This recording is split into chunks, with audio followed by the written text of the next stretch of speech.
Hi everyone, this is Yoga with Maria. I'm Maria, and today I'm coming to you checking in from a yoga retreat center that I've been at outside of Chiang Mai in Thailand for the past 9 days. It's called Swan Sati. And I'm checking in to share my 3 biggest learnings that I've come up against at this retreat. So this is on my iPhone, no fancy audio. Hopefully the audio doesn't suck. No tripod, so kind of shaking. I'm just doing this off the cuff because I really allowed myself to step away from teaching and just letting myself absorb. But in that, I wanted to also share.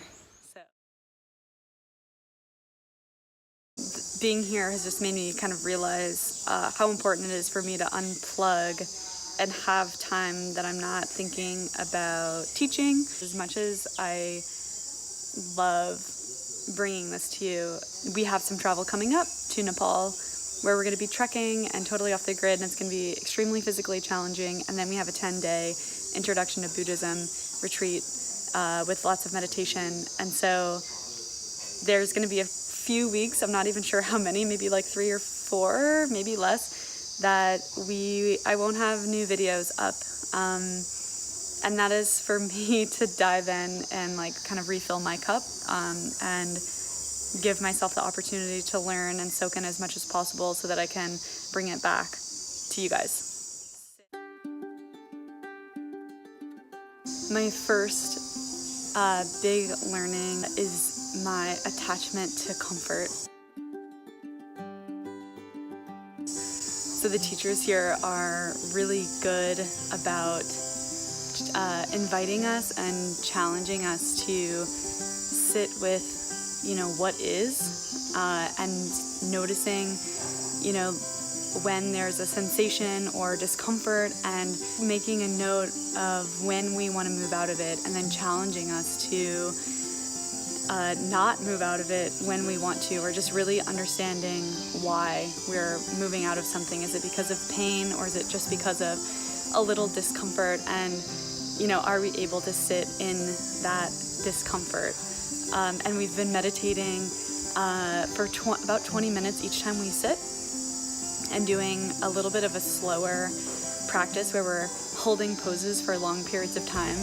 And in terms of the meditation, 20 minutes is a little bit longer than I had been doing in the past, and sometimes we're sitting twice a day. But I started to realize how much I wanted to shift and adjust and move, and how it started to really, while I was sitting, really started to frustrate me.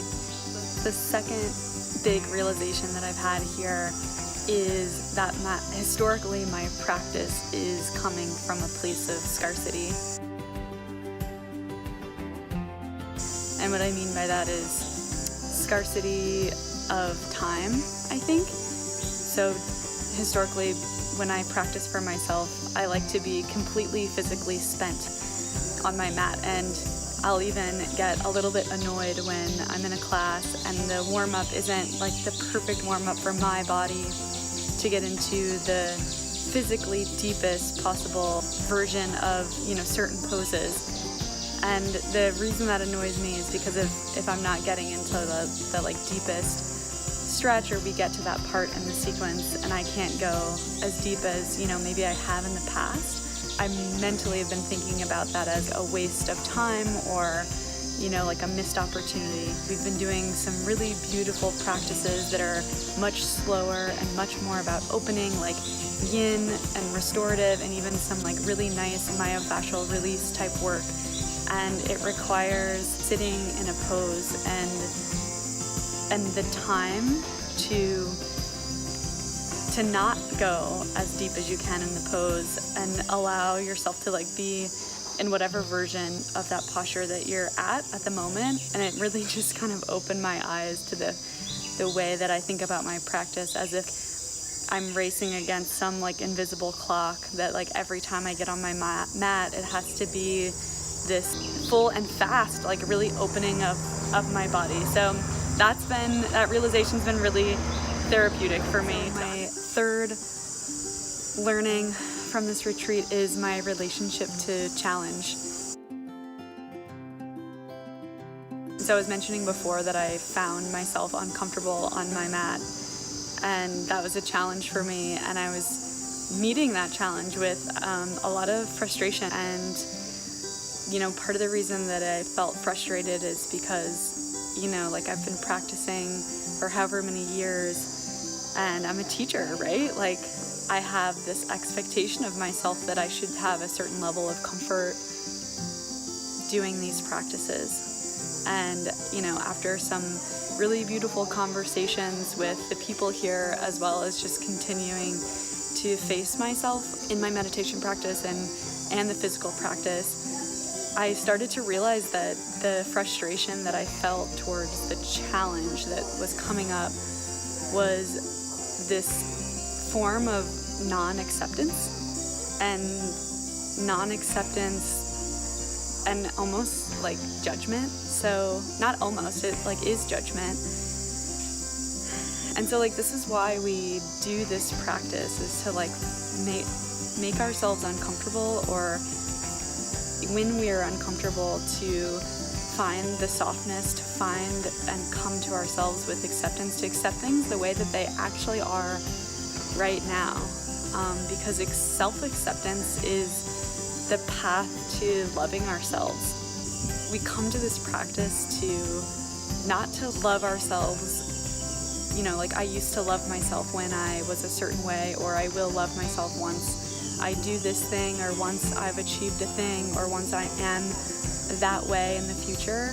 It's about loving ourselves right now, regardless of the challenges we face, the feelings of, being uncomfortable, the feelings of vulnerability, maybe the reality that things like aren't okay, but coming to ourselves with like that gentleness and acceptance.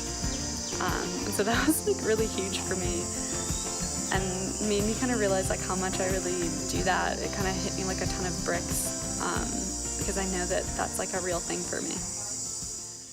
Okay guys, so those are my 3 biggest learnings. I'm still processing. I know that there's going to be more that comes up, but all I can say is if you have the means and the opportunity to give yourself the gift of getting away and doing some sort of yoga retreat, I really highly recommend it. I really hope to be able to offer something like this in the future, but in the meantime, we'll keep working on all of these things together on this channel, and I hope that translates. But I think it's also important to get away and do a retreat anyway. So big fan, obviously. Can't wait to see you next time. Namaste, guys.